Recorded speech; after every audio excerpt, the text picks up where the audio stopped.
নমস্কার বন্ধুরা, পিকার সংসার আর খুঁটিনাটি চ্যানেলে তোমাদের স্বাগত। অনেক দিন পরে তোমাদের সঙ্গে দেখা হচ্ছে। আশা করি তোমরা ভালো আছো, আমিও ভালো আছি। আজকে রবীন্দ্র জয়ন্তী, রবীন্দ্রনাথের একটি কবিতা দিয়ে তাকে স্মরণ করব। এটি একটি গদ্য ছন্দের কবিতা, লিপিকা কাব্যগ্রন্থ থেকে নেওয়া। মূলত এই কবিতাটি শুনলে মনে হবে একটি রূপকথার গল্প, কিন্তু এর সঙ্গে কিন্তু আমাদের জীবন দর্শনেও বেশ মিল আছে। কবিতাটির নাম সুয়োরানীর স্বাদ। সুয়োরানীর বুঝি মরণকাল এলো। তার প্রাণ হাঁপিয়ে উঠেছে, তার কিছুই ভালো লাগছে না। বদ্যি এলো বড়ি নিয়ে, মধু দিয়ে মেরে বললে খাও। সুয়োরানী ঠেলে ফেলে দিলে। খবর গেল রাজার কানে। রাজা তাড়াতাড়ি সভা থেকে চলে এলো। পাশে বসে জিজ্ঞাসা করলো, তোমার কি হয়েছে, কি চাই? সুয়োরানী বলল, তোমরা সবাই যাও, শুধু আমার সেনাতনিকে পাঠিয়ে দাও। সেনাতনি এলো। সুয়োরানী তাকে বলল, সই বসো, কথা আছে। সেনাতনি বলল, প্রকাশ করো। সুয়োরানী বললে, আমার 7 মহলা বাড়ির একধারে ছিল দুয়োরানীর 3টি মহল, তারপরে হলো 2টো, তারপরে হলো 1টা, তারপরে সে রাজবাড়ি থেকে বের হয়ে গেল। তারপর তার কথা আমার আর মনেই রইল না। তারপরে সেদিন দোলযাত্রা। ময়ূরপঙ্খী চড়ে যাচ্ছি নাট মন্দিরে। আমার আগে লোক, পিছে লস্কর, ডাইনে বাজে বাঁশি, বায়ে বাজে মৃদঙ্গ।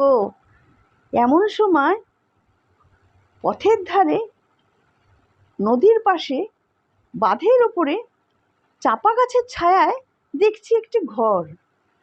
তার বেড়া বেয়ে উঠেছে অপরাজিতার ফুল। তার দুয়ারের সামনে চালের গুঁড়ো দিয়ে শঙ্খচক্রের আলপনা।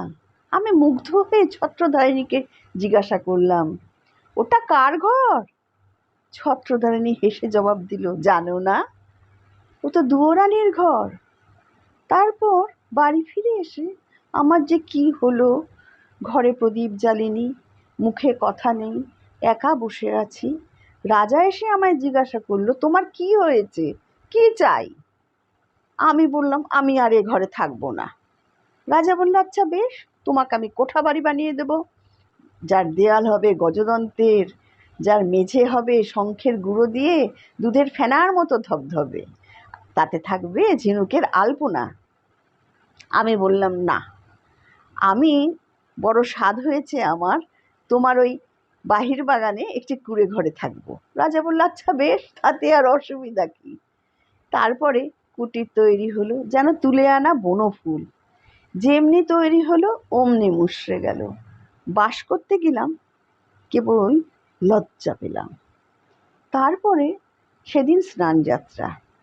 নদীতে নাইতে গেলাম 107 জন সঙ্গী নিয়ে। পালকি জলের মধ্যে নামিয়ে স্নান সারা হলো।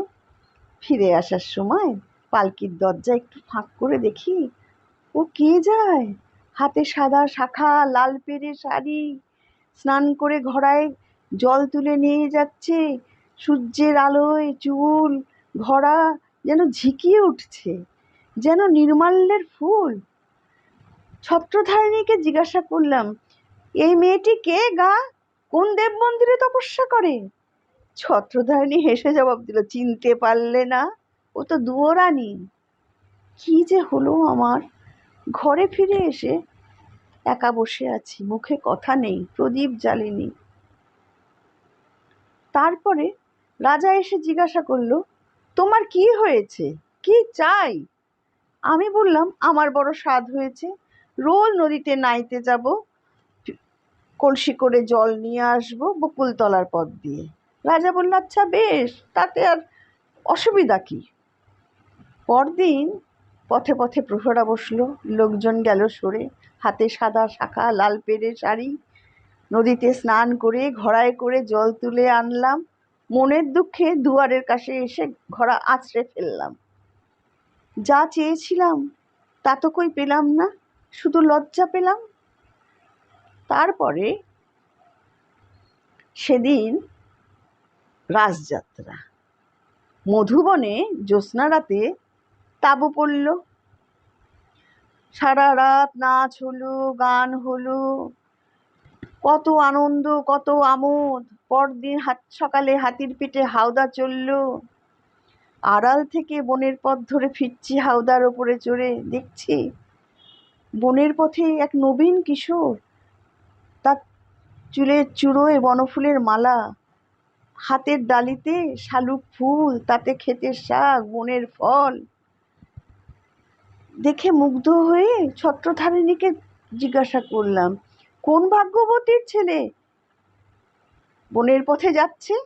ছত্রধারিণী হেসে বলল, চিনতে পারলে না? ও তো দুয়োরানির ছেলে, মার জন্য নিয়ে যাচ্ছে ক্ষেতের শাক, বনের ফল, শালুক ফুল। তারপরে যে কি হলো আমার! বাড়ি ফিরে এসে একা বসে আছি, মুখে কথা নেই, প্রদীপ জ্বালিনি। রাজা এসে জিজ্ঞাসা করল, তোমার কি হয়েছে, কি চাই? আমি বললাম, আমার বড় স্বাদ হয়েছে, রোজ খাবো শালুক ফুল, বনের ফল, ক্ষেতের শাক, আর তার তুলে নিয়ে এনে দেবে আমার নিজের ছেলে। রাজা বলল, আচ্ছা বেশ, তাতে আর অসুবিধা কি? সোনার পালঙ্কে বসে আছি, ছেলে ডালি নিয়ে এলো, তার সর্বাঙ্গে ঘাম, তার মুখে রাগ। ডালি রইল পড়ে, লজ্জা পেলাম। তারপর থেকে আমার যে কি হয়েছে সই, আমার কিছুই ভালো লাগে না, একা বসে থাকি। রাজা রোজ এসে আমায় জিজ্ঞাসা করেছে, তোমার কি হয়েছে, কি চাই? আমি এই রাজ্যের সুয়োরানী, কিন্তু আমি মুখ ফুটে কাউকে লজ্জায় বলতে পারিনি আমার কি চাই। আজ তোমার কানে কানে আমি বলি সই, আমি কি চাই? আমি ওই দুয়োরানীর দুঃখটা চাই। শ্যাঙাতনি প্রশ্ন করলো, কেন বলো তো? সুয়োরানী বলল, ওর বাঁশের বাঁশিতে যে সুর বাজলো, আমার সোনার বাঁশি আমি সারা জীবন বয়েই বেড়ালাম, আগলে বেড়ালাম, কোনো সুর তাতে বাজাতে পারলাম না। নমস্কার। ভালো লাগুক মন্দ লাগুক, পাশে থাকুন, সঙ্গে থাকুন। আপনাদের ভালোবাসাটাই আমার ভীষণ দরকার। ভালো থাকুন সবাই, সুস্থ থাকুন সবাই। আজ এই পর্যন্তই।